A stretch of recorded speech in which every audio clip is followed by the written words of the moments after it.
Hello there, and welcome to another Elite FPL podcast previewing the upcoming Game Week 9 with myself, Mr. Bull, and my good friends Jason and Steve-O.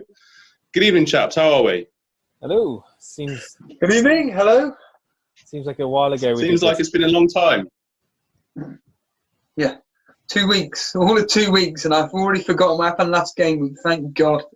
It feels like a long, long time ago. So we're back after the international fixtures and international break, looking ahead to the game week coming up, making our predictions, talking about our teams, all the headaches that the injury worries present us with, and really digging into assets that we want to acquire for our teams and looking at our own mini league as well. So getting over to Steve-O. Steve-O, how are you feeling ahead of this game week?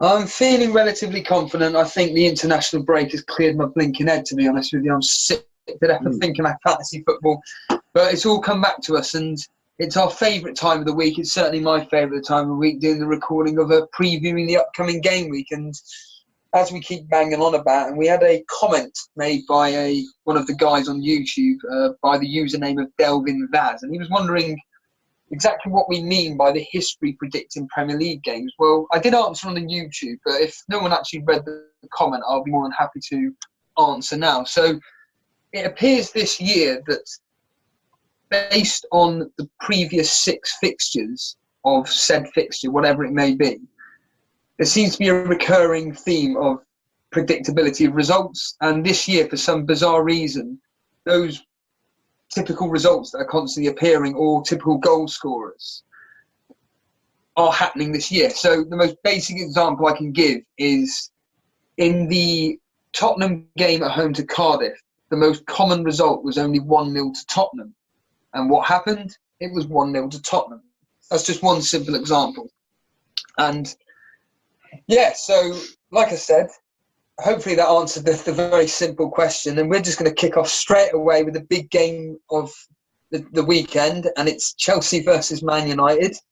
And what I've done for these game week fixtures, and what I'm going to do for the foreseeable future with all our predictions, is that throughout the previous 6 fixtures that these 2 corresponding teams have had, I'm going to put up a little statistic, a common statistic that has happened between these teams in the previous 6 fixtures.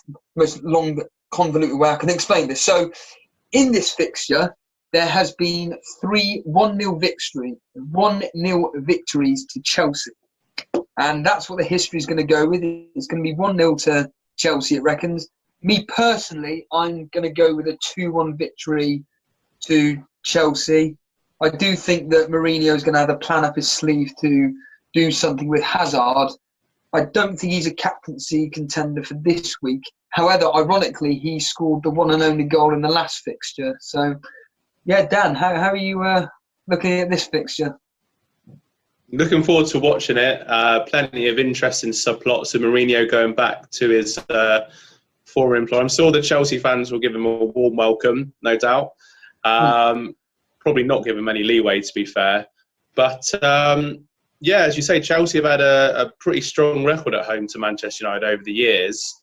But like yourself, I think Mourinho's going to have something up his sleeve. And it could be a case of, because obviously we talked about the last game week, they beat Newcastle. The international break kind of breaks up the momentum a little bit of that and dilutes it somewhat. But I'm going to go for a 1-1 draw in this game. 1-1. Jason, do you have any thoughts on the big game of the weekend? I don't think it's going to be a big game.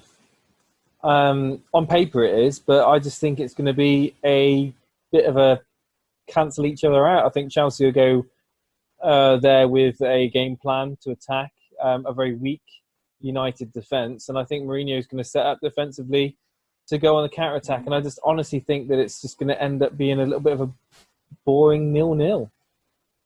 Wow. 0-0. Okay. Well, okay. And as a United fan, I'll take that at home to Chelsea. So on to a less glamorous tie. However, it involves one of Dan's local boys, Bournemouth versus Southampton. The little interesting statistic here is that Southampton have only lost one out of the previous 6 fixtures, which have included 2 draws. The history is suggesting a 2-1 victory to Southampton. However, for me, based on this year's form, I'm going to have to go with a Bournemouth win and a comfortable win of 3-1. I just think Southampton are absolutely awful. Bournemouth are on a roll, and I'm going to go with 3-1. I'd like to think that my transfer that I revealed last week and it's David Brooks, not Adam Brooks, as I thought his name was. I'd like to think he continues with his form at the moment, along with Callum Wilson. But yeah, Dan, one of your local teams, Bournemouth, how do you think they're going to get on?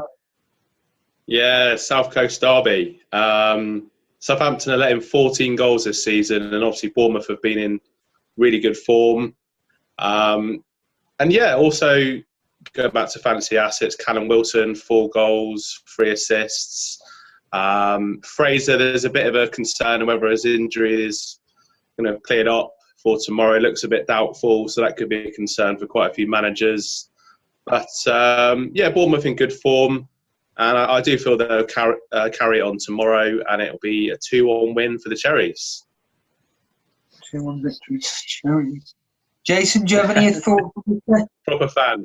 So I've set my team up this week with we're going to changes later on, but I've got 4 assets from Bournemouth and Southampton in my team, and 2 of them on the bench and 2 of them on my starting 11. The 2 of them, my starting 11, are the Bournemouth assets. So I think they're looking really good. I would have no faith playing either Cedric or Højbjerg in most matches, but none least against a very attacking Bournemouth team. They're looking really impressive, actually. I must admit, I've watched a lot of Bournemouth matches this season, and they're playing some really attractive football, and the Bournemouth fans must be loving it right now. I'm thinking 2-0 Bournemouth. Yeah. Wow. 2-0, clean sheet. Well, I can't see there being any clean sheets here in the next game being, I can't even stand mentioning them, Cardiff versus Fulham. Here's the little statistic for the old people watching this. So the form goes like this for Fulham's favour. So it goes win, draw, win, draw, draw, win. So it looks like it's going to be a draw following that little pattern there. And there is goals galore in this game in the history, and it's suggesting it's going to be a 2-2 result. I was thinking about a bit of a draw with this. I think Fulham need a confidence booster, and this is the kind of game that they're going to be wanting to play against an awful Cardiff team. However, I just have this gut feeling that Neil Warnock may put up a defensive wall, and they may cancel each other out. However, I think Mitrovic may punish them, and I'm going to go with a late winner for Fulham here. I'm going to go with a 2-1 victory to Fulham. What do you reckon, Dan? Well, we're never going to be hosting this podcast in Cardiff with all these comments about the Bluebirds. But you know what? I've just got this feeling Cardiff are going to sneak it, and I cannot apply any logic to it. But they did. They only lost 1-0 to Tottenham, and they lost obviously to Burnley, your guys, 2-1. But by all accounts, Cardiff played pretty well in that game. I don't know what it is, but I think this could be the shock result of the weekend. I've kept Mitrovic in my team though, considering Cardiff's defensive record. So I think Mitrovic will get a goal. But I'm going to say, just to appease any Cardiff fans watching out there, 2-1 to Cardiff City. All right, it's a really nice place to go on a weekend, Dan. Don't worry, you're safe to go there. I've already been there. It's gone. It's finished now. I think that the Cardiff game is going to be 2 defences that haven't had a great showing this season. I see. I'm going to disagree with you, Steve. I don't think that Warnock's going to go there to play defensively against Fulham. I think that he can't afford to. This is a fixture which home to Fulham, which he would expect to win. Well, not expect to win, but look to win. 6-pointer. So I'm thinking with Fulham's defence as well. I mean, they're not looking good, and I think that Warnock will probably look to try and take advantage of that. And I think that it could be a high-scoring game, believe it or not. If the fixtures so far this season or results this season dictate, it could be a 3-2. And I'm going to edge. I'm going to go with you, Dan. I'm going to say Cardiff 3, Fulham 2. That's Yeah, I mean, like I said, the history is actually massively in favour of Fulham, but it is suggesting goals galore. So who knows? So onto my lad Burnley. We're away at Man City, and this is the game where I think the majority of us are thinking: do we captain Aguero, or is there another option within Man City to possibly captain? Or is there another game on the horizon which we'd like to captain a player? Well, in my opinion, I think this is probably this game just edges it for me. Aguero's form versus us is sublime, to be honest with you. And if you've got a defender for Man City, don't expect a clean sheet because they've only kept one clean sheet against us in 6. Now, I know that we normally give them quite a tough game, but I mean, the history is suggesting a 3-1 comfortable victory. I'm going a 3-0 comfortable victory. I know Sean Dyche is going to go there. He's going to put up his defensive wall as per ever, and he's just going to consume everything that City throw at us and try and hit them on the break. But they've got too much quality ahead, and yeah, 3-0 to City, I reckon. What do you reckon, Dan? Any hope for us? Well, Joe Hart, obviously going back to his old employer, so he'll have a point to prove. He's done pretty well for Burnley this season, I think. But let's be honest, Man City at home, their form at home this season. Sergio Aguero's record against Burnley, as you say, is fantastic. There's another guy, there's 2 players in Man City that are in my sights actually tonight for a late transfer possibly. May touch on that later on, but yeah, I'm going to go a respectable kind of 2-0 defeat for Burnley. 2-0 to Manchester City at the Etihad tomorrow. Any thoughts, Jason? Have you got any hope for us? I think teams are starting to. Well, I hope teams are starting to realise now that going defensive and soaking up pressure at Man City is not a good tactic, and hoping to hit them on the counter attack. I mean, Wolves, for example, took the game to City earlier on in the season, and they did really well. Yeah. And some might even say that they were unlucky to maybe not sneak a winner.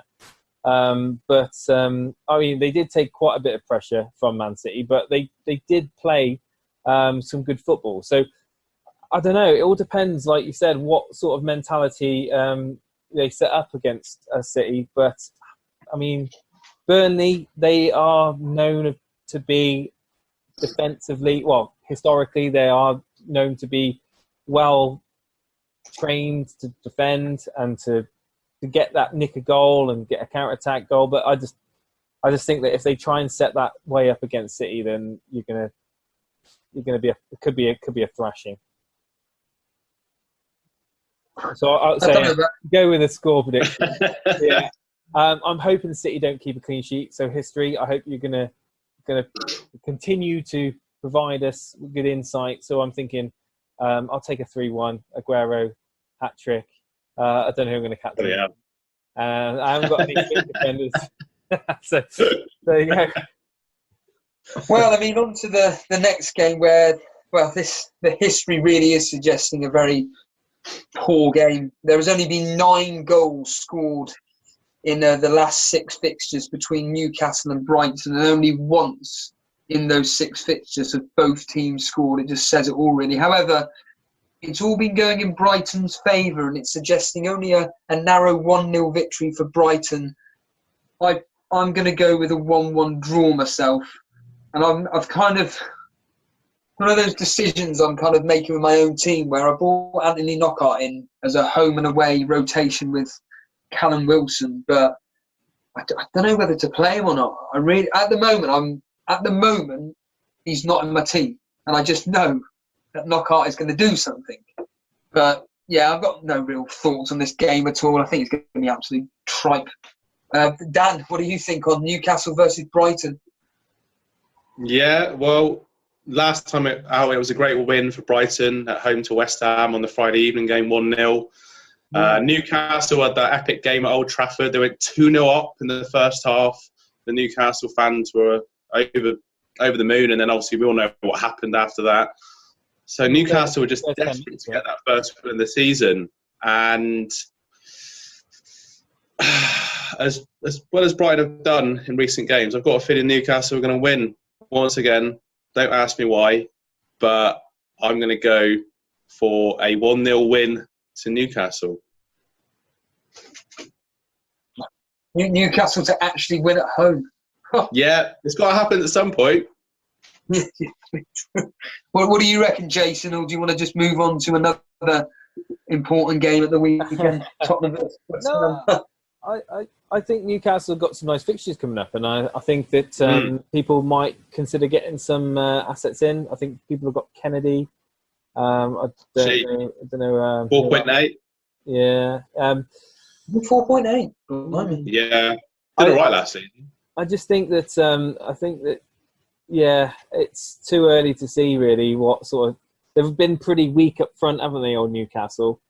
So yeah, this could be sort of like a test in the water sort of thing. In Newcastle, like see how they perform against Brighton, and if they do net a few goals, then it might be time to consider getting a couple of maybe at least one Newcastle asset in with a lovely run of fixtures they've got coming up. So yeah, I would say going to be I probably agree with you, Steve. I think it's going to be pretty boring. 1-0 Newcastle. I think it's going to be 1-1. 1-1. Well, on to a game which is set to excite us. Now it's West Ham versus Tottenham. Woo. West Ham on the rise at the moment. Tottenham kind of, just getting by. I mean, the history is suggesting real high-scoring game here. There's been, in the last 6 fixtures, there's been 3-2 results, 2 of them in the favour of Tottenham, 1 for West Ham, obviously. So we're going with history suggesting a 3-2 victory. Well, funny enough, actually, the fixtures are more in favour of West Ham. But West Ham have actually come on top more than on Tottenham, and it's actually going to go with a 3-2 victory to West Ham. However, there's a player for Tottenham in which is a potential differential captain to our boy Aguero. I think we all know who we're talking about. It's Harry Kane. I've done some extensive research into who should I have got rid of at the last transfer. Was it Harry Kane or was it Lucas Moura? And simply put, Harry Kane's, just like Aguero's form versus West Ham, is sublime. So I kept them both. And to be honest, I think both Aguero and Kane will kind of cancel each other out. I think they'll get the equivalent of same points here. But me personally, I think Tottenham will just edge West Ham. I'm going to go with a 2-1 victory. What do you reckon, Dan? Should be a very interesting game, very tasty fixture. As you say, Harry Kane got 7 goals in 7 Premier League games, his last 7 Premier League games against Hammers. West Ham kind of raised their game against the so-called, the bigger teams. They won away at Everton, they beat Man United at home, they drew at home to Chelsea, kept a clean sheet against Hazard in that game. So West Ham really like it when the big boys come up, and it's a tough one. But I'm going to go for a entertaining game of the weekend, 2-2 draw at the London Stadium this weekend. You fearing a Harry Kane backlash, Jason? Oof. No. So tell me. No. Any thoughts on this game, Jace? I think that I like what Dan was saying about West Ham up in their game against the big boys. I think this game is going to go in the way of. I think West Ham are going to win this game. I really do. But I don't think it's going to be by more than a single goal margin. And I think Tottenham are going to score. So I'm going to go with a 2-1 win. I think Arnautovic is going to get in with the goals for the people holding faith with him. I think they might be in for a bit of joy this weekend. Now, Harry Kane, yes. Does Moura play? Eriksen's apparently in contention now. Yes. Yeah. So it's going to be interesting how Tottenham line up. If Moura plays, I think it's a detriment to Harry Kane because he drops a lot deeper with Moura ahead of it. So it really does depend on like how far forward he's going to be playing. I think Kane's going to score. I do think he's going to score. Well, he's most likely out of all of the attacking players to score, in my opinion. Still, even though his form hasn't been great, so I'm going to say 2-1 West Ham, Harry Kane, and Arnautovic getting in with the goals. Yeah, for me, this is Kane's last day of execution, as they say. I think if he doesn't score against a team which he enjoys scoring against, he's definitely gone from me. Another player. He's just costing too much money. And there are other players which I'll come on to in a minute who I'm more wanting in my team ahead of Harry Kane. I mean, going on to the next game, it's the defensive stalwarts of Wolves. They're at home against Watford. This fixture gives you an average of about 3 goals per game. A few red cards there as well in there. It's going to go with the histories on Wolves' side as well. It's going with a 2-1 victory to Wolves. I agree. I think Watford's early season good form has just crashed and burned, really. And I'm going to go with another 1-0 victory to Wolves. What do you reckon, Dan, on Wolves-Watford? Well, I was very grateful to my former University City team for bailing me out in the last game week, with Doherty getting 15 points. I was rubbing my hands with glee when I saw that. And Patricio as well getting me points. Looks like Wolves are going to sign Patricio on a permanent deal as well. It's revealed in the news tonight. But Watford, very physical team. I think it'll be quite an entertaining game, actually, to watch. And my gut instinct for this one is a 1-1 draw. So Watford to get a bit of form back. Do you think, Jason, it could be wise to, in some people's cases, not just double, but maybe treble up on Wolves' defence in this one? I don't think it would be wise to treble up. I think double up is okay. I'm certainly going to be doing it, only because my bench is looking pretty diabolical at the moment. I'm not going to lie.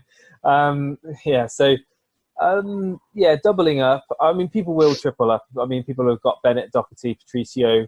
I just think that Wolves are showing a type of class this season, which would sort of suggest they may be in the top half of the table in a few months' time after Christmas. I think they could be pushing even for a European spot. Who knows? Let's not go a bit over the top now. But back to the game. I think Watford, the bully boys. Well, is he a bully boy now? The old Troy Deeney, is he sort of changed? Leaned up a bit. Yeah, leaned up a bit. He's looking more. Yeah, he's looking more up for it now, isn't he? He's still getting in with the fouls, still a bit of physical like he used to be. I think he could get a goal. Not great for Wolverhampton owners, but I think there could be goals in this game. So I'm going to say again that's going to be boring. 2-1 win to Wolves. So on to crunch captaincy choice here. We all know who we're going to be talking about now. It's Huddersfield versus Liverpool. Oh, don't. The question is, will Mo Salah be fit? Will Sadio Mane be fit? The history is by far in Liverpool's favour. They've only played them 3 times, and there's been 2 3-0 victories, 1 2-0 victory. As I revealed in my last podcast, I did my transfers early, and I've now doubled up on Liverpool defence. And if Huddersfield scored, then straight away my plan has gone completely down the pan. The question is, for me, am I more worried about that, Huddersfield scoring, or Mo Salah going mad? To be honest with you, I'm more worried about Huddersfield scoring. I genuinely think if Jurgen Klopp's smart, he won't play Salah. I don't know the full extent of what he did on international duty, but I don't think it's worth risking a player of his quality in a game where, let's be honest here, Liverpool should win. I'm personally going to go with a 3-0 victory. And yeah, I'm not really fussed about Mo Salah at all. What do you reckon, Dan, Just on the this? price, isn't it? It is. I mean, it's just not really Salah's season. I mean, he did actually score for Egypt, direct from a corner as well, so obviously very impressive. But then he got injured, so it's like it really isn't going for him at the moment. And even in the press conference today, it's not 100% about whether Salah's going to start. There's still a bit of doubt over Mane. I'm really personally regretting actually transferring out Robinson for Trippier. That was quite short-sighted on my behalf because of Liverpool's fixtures coming up, and I do regret that. But yeah, as you say, it's just as we've said before, it's the cost of Salah against his form, and you just can't justify it. I think a lot of players will be in the same position whereby, because of the structure of their team, how much they've invested in their forwards or their midfield, they're going to struggle to get him in. So maybe it's wise to invest in other areas. But I'm going to say it's going to be 2-0 to Liverpool. Huddersfield will try their best, but I think it's going to be a standard Liverpool win. And I've got a feeling Sturridge is going to get a goal. Once again, don't ask me why. Yeah, I mean, there's an option there. There's him, Shaqiri. I mean, Jason, as an owner of Salah, I can't remember if you still own Salah. What are your thoughts on? I'm assuming you're just willing to risk play him, and then whatever he gets, and if not, you get a player off the bench. Yeah. So my team is riddled with doubt. I've got Fraser, got Silva.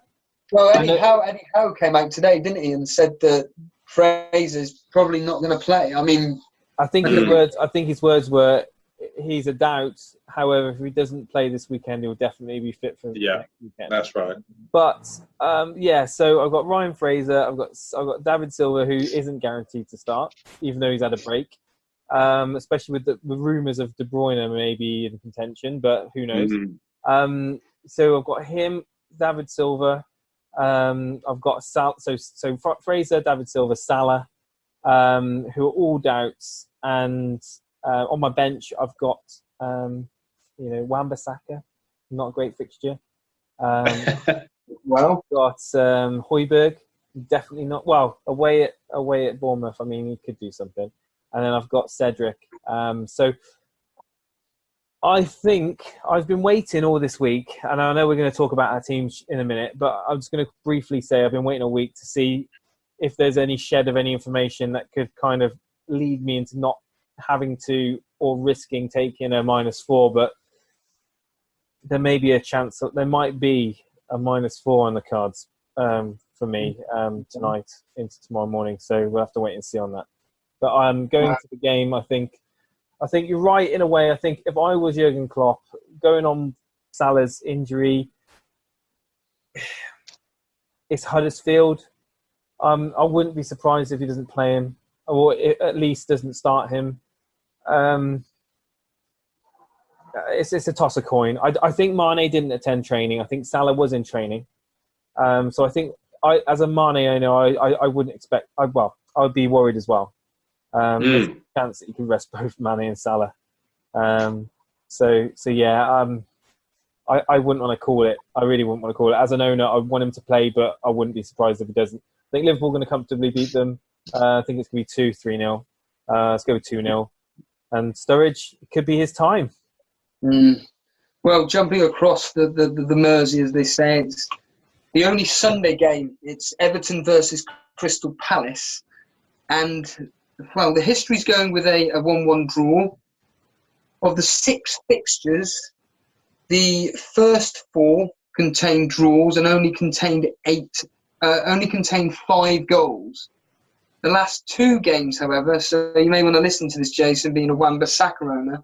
The last 2 games have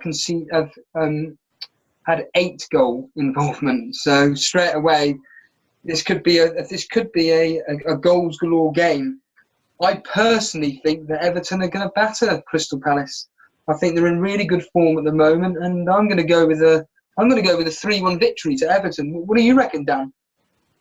I think it should be an interesting game to watch. Everton, it's the rise of Sigurdsson of recent. He scored an absolutely brilliant goal against Leicester City and the previous game week, and obviously got some goals against Fulham prior to that. So Sigurdsson could be an interesting one. He's kind of a cult hero of FPL, as I call them. And I think I've still got Richarlison. I'm going to keep him in. And yeah, there's obviously other options, but it's a tough season. And there's a few doubts over Zaha. It's a tough season for Crystal Palace. Expectations kind of gone up a little bit, and they're not having the best of times. Obviously lost out to Wolves last time. I'm going to go for a 2-1 victory to the Toffees. Based on all that. Yeah, I mean, Jason, you were worried about Wan-Bissaka, but ironically, his points have actually been coming away from home. So actually, with the fact that the history over the last 2 fixtures contain 8 goals, you never know, you may get an assist. And if one of your players doesn't start, knowing your luck at the moment, you'll probably end up getting some form of town runs. But I want to concentrate on the next game. It involves the Monday night fixture. It's Dan's team, Arsenal versus Leicester. This fixture has contained, over the last 6 games, 22 goals, 13 in the favour of Arsenal, 9 for Leicester. It's going with a 3-2 victory to Arsenal. Has been a few victories to Leicester, mind, in those 6 fixtures, mind. Me personally, what is this now? 11. This will be your 12th game that you're coming up to, where you could potentially have 12 wins in a row if you do win. I think you are going to win, Dan. I think you're going to win pretty comfortably. I think it could be 3, it could be 4. There was a few seasons back a 5-2 victory away at Leicester. I remember that game, yeah. This is the one game. This is the one game which I'm going to be really cringing at when I hear the name Lacazette has got his hat-trick. Yeah. It wouldn't surprise me. I'm personally going to go with a 3-1 victory to Arsenal, I think. And do you know what? I'll say it now. I was seriously tempted to take an 8-point hit and bring in Lacazette and captain him, because I honestly think that Emre has finally found the perfect formation which sets up Aubameyang and Lacazette perfectly. I think that demolition last week of we're going to lose this. It's about to end. We have to restart. Start the conference. Okay, hold that thought, and I'll just restart it, because it's literally. I think this is the perfect game for basically Lacazette to potentially get a hat trick, and But the only thing that stopped me from taking a -8 is, funny enough, this history and Harry Kane and Aguero's records versus Burnley and West Ham, respectively. So yeah, Dan, what do you think on your game on Monday night? Yeah, really looking forward to it. Last time out, Leicester beat us 3-1, but in the previous fixture last year, it was 4-3 to Arsenal on the first game of the season, the first fixture as well. But getting back to more recent affairs, I mean, last time beating Fulham 5-1, that was just an amazing victory, particularly that second half. And like you said, Lacazette is just full of confidence. He's been our best player so far this season. Aubameyang's getting the goals that he came on in that game and got a few goals. So I'm feeling confident, but Leicester will score because we are conceding a lot of chances at home. I think we are actually somewhere near the highest for conceding chances at home, big chances in games. We've been saved a bit by our keepers in previous games, and it is tempting to get a Lacazette in, but as you say, with the form of Kane and Aguero, it's very difficult for a lot of people to change around their teams without taking too much of a hit in terms of points. So I'm going to go for a 2-1 victory to the Arsenal. So let's hope to carry on this good run. Well, it's funny you bring that up, because it kind of links me into our team setups this weekend. But you mentioned the form of Harry Kane and Aguero. To be honest, it's not that great. And in relation to their playing, previous records, the history, the history suggests something, but the form is completely different. And to be honest with you, talking live as we are, I'm actually, I won't, but I'm potentially seriously considering a Monday night captain, because I hate not having players playing. And Jason, just off air just now, was saying how all his players play on Saturday. Whereas in my case, and in your case, I've got a player playing on Sunday and I've got a player playing on Monday. But the player that I've got playing on Monday is Maddison. And I'm one of these people, I've said this a lot regarding fantasy football. This psychological hold over me where I always want a player playing every single game. And I'm playing Maddison, despite the fact that his fixture is poor. But like you alluded to, Arsenal's defence is terrible. And I can see less support. Jason, you were saying about possibly taking a hit to bring in another player that could be playing on Sunday or Monday. I mean, have you thought about any of your transfers this week? I'm scared of a couple of players that I don't own. I don't know if you want to get into that now. I don't. It might tie us nicely into that section of the podcast. No, absolutely. Yeah, you carry on, mate. Lacazette. I think he's got some nice fixtures for the next couple, but then it starts to tighten up, doesn't it? From memory, I think it's Spurs. I think it's Spurs and Man City. We got Liverpool coming up soon. Liverpool, okay. Coming up soon, yeah. So not easy at all. Richarlison is on my radar massively. I think not having him might end up hurting me. You're not worried about Sigurdsson? No, because the ownership is a lot lower. The biggest hurt for me, I mean, I'm thinking more so overall ranking as well, is the percentage ownership of players now who are playing in advanced roles that are expected or looking to get good returns. And I think, I mean, let's just say that I freed up some funds and downgraded Harry Kane to Aguero. I can afford to bring in Richarlison for Fraser, for example. So this dilemma that I've got at the moment with the will he play, won't he play?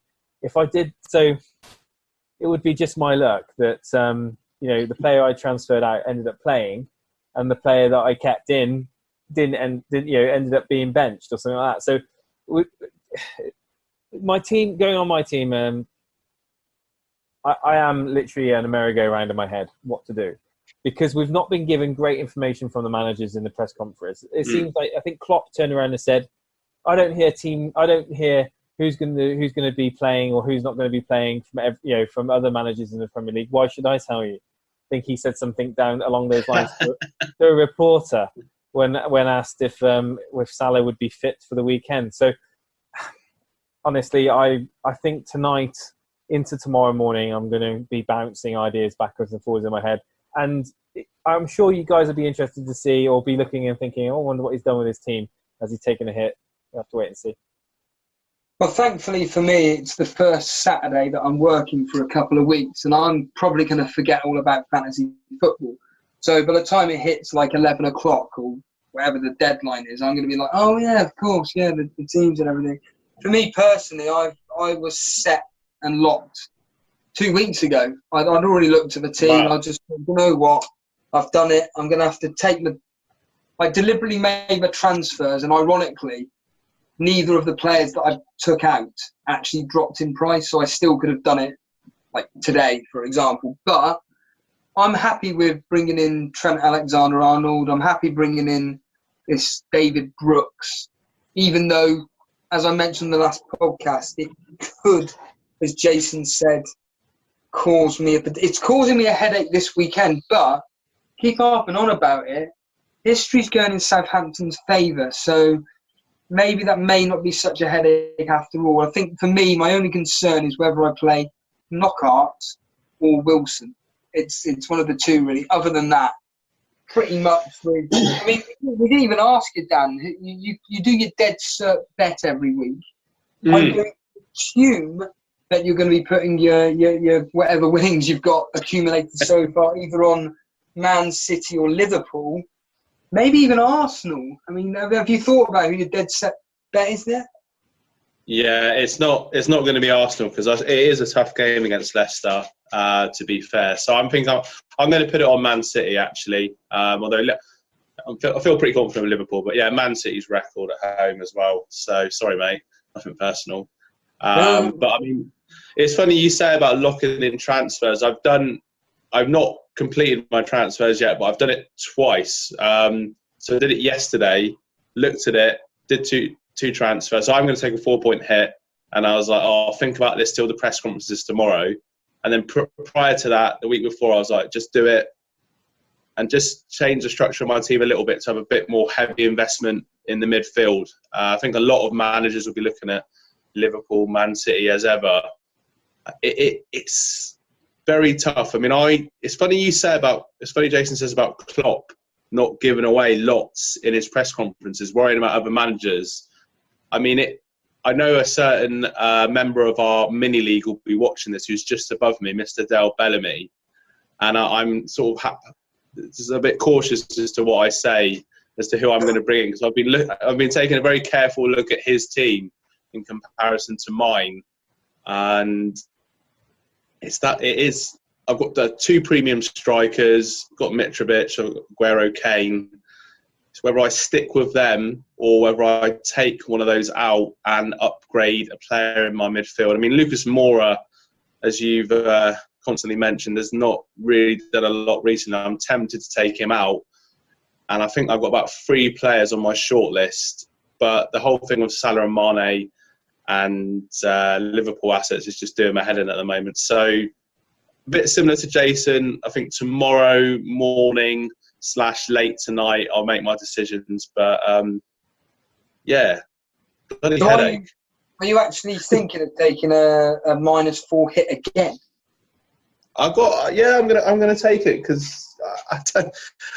I mean, just for the fixtures that are coming up, mainly for Liverpool, I think it's worth it in the long grand scheme of things, and maybe not take a 4-point hit next week. But yeah, it's funny because every time I see, me personally, it always seems to happen to me every year where I go into the season, I just say, no, not taking any hits whatsoever. And the first 3 or 4 weeks go by, I don't take any hits whatsoever. Everything seems to be plodding on nicely. And then the second I feel I need to take a hit, surprise, surprise, my rank just slips and slips away. And we all know where I am now. I mean, Jason, have you got any thoughts on, I mean, you've already kind of alluded to it, maybe slide away from a point hit to maintain your overall ranking and obviously top spot as well in our mini league that we take seriously. That actually really, funnily enough, I calculated what points I would be on now if I had made no changes to my team since game week 1. 496 points. How many? All right, okay. 496 points. 88 points less if I had have made any changes or wildcarded or whatever. So 88 points I've gained by moving and changing my team.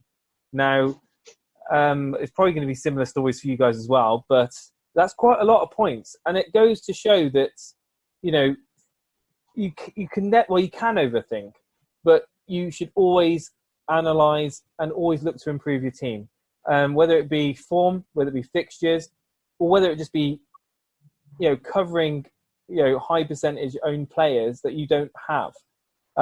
Because at the end of the day, you know, this game is about, you know, there is a bit of risk, but it's the joy of taking a punt. It's a joy of being captain, right? And I think to answer your question, there will be most likely a 4-point hit on my team come tomorrow. The more I think, risk and reward. Just because I don't want to be sat there on Sunday thinking, oh, this is a lovely day for Premier League, isn't it? Oh, wait a minute. There's only one game playing. I got no one playing in that. And on Monday night, I might as well go to sleep early. Might as well go to bed at 7 o'clock. Old age creeping in, mate. Old age creeping. Yeah. I think that's it, Dan. I think that's the preview over with.